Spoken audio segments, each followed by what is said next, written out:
This is the Sporothrix, a sniper with 1% critical chance. Yet, here you see me dealing red crits, which is equivalent to 300% critical chance. But how is that possible? Well, today I will show you by telling you all about multiplicative crit and how it works.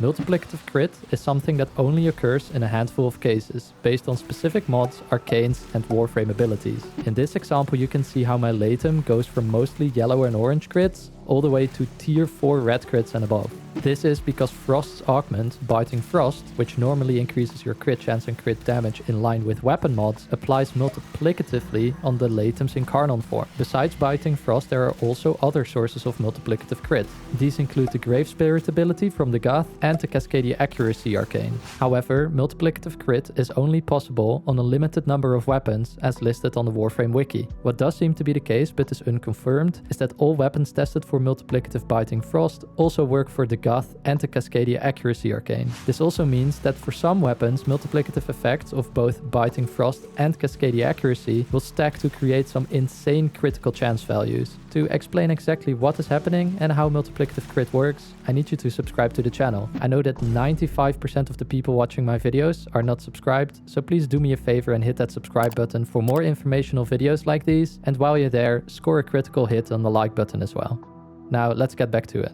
I have an example with the Laetum prepared where we will do some math. If you want to skip learning something that could be useful, feel free to skip to the next chapter where I go into some of the example builds I have made. If not, and if you're ready to grow that pink mass a little bit, here we go. In this example, I'm using an unmodded Frost without companion and a completely unmodded Laetum. In the base case, my Laetum will have 22% critical chance. Now, as you can see, we don't hit critical hits too often. Now, we can bump it a little bit by using critical delay, resulting in a total 66% crit chance, which, as you can see, will increase the number of yellow crits that we can observe. Now, usually on weapons, Biting Frost will work in a way where it combines both the 200% crit from critical delay and the 200% crit from Biting Frost for a 400% crit chance increase. For the Laetum, this means that the result will be a 22 times 1 plus 200% plus 200% equals 110% crit chance. This means we should only see a small number of orange crits around 10% of the time. However, in the Laetum's Incarnon form, Biting Frost is multiplicative.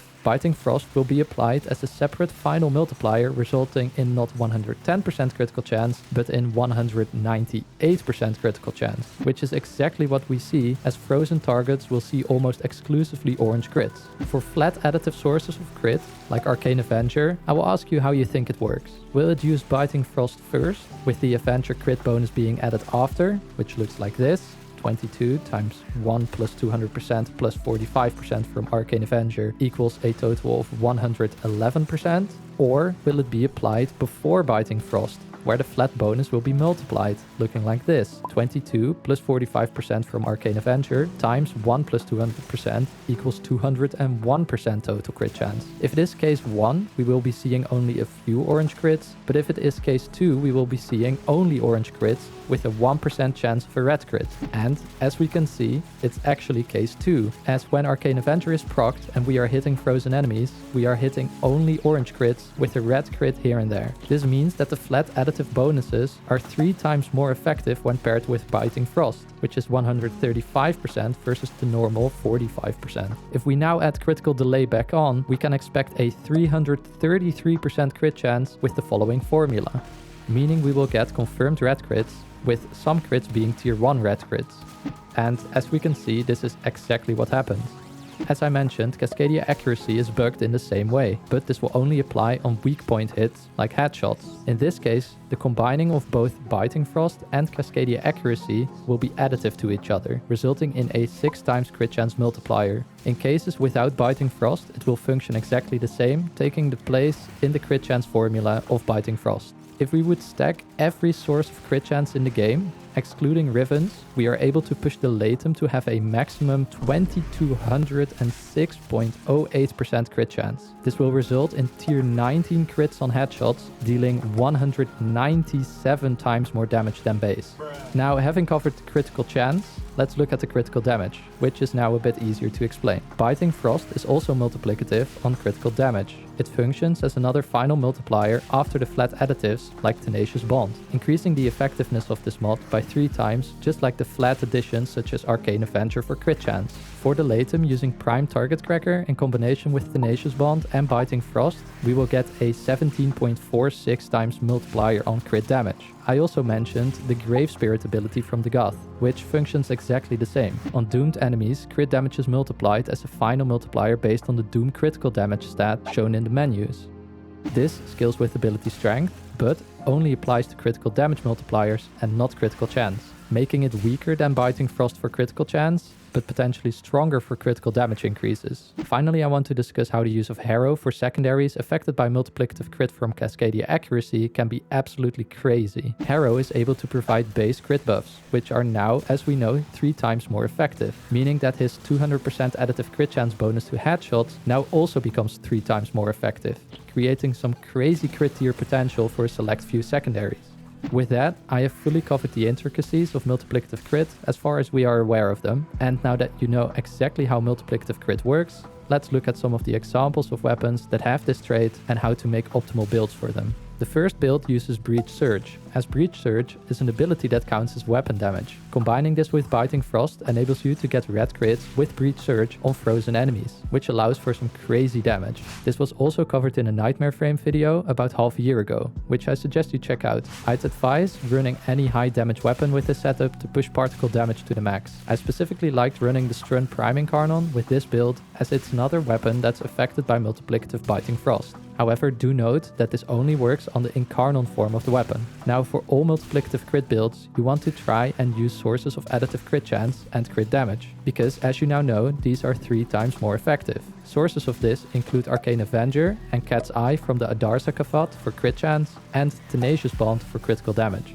I can advise this Adarza Kavat build, including the claws, to make sure Tenacious Bond is working. To make Arcane Avenger work, you can use Combat Discipline, which in combination with Icy Avalanche on Frost will be able to use Overguard instead of health. I can also advise you to run 3 Topaz Archon shards for increased crit chance on secondaries if you are going to abuse this on secondary weapons.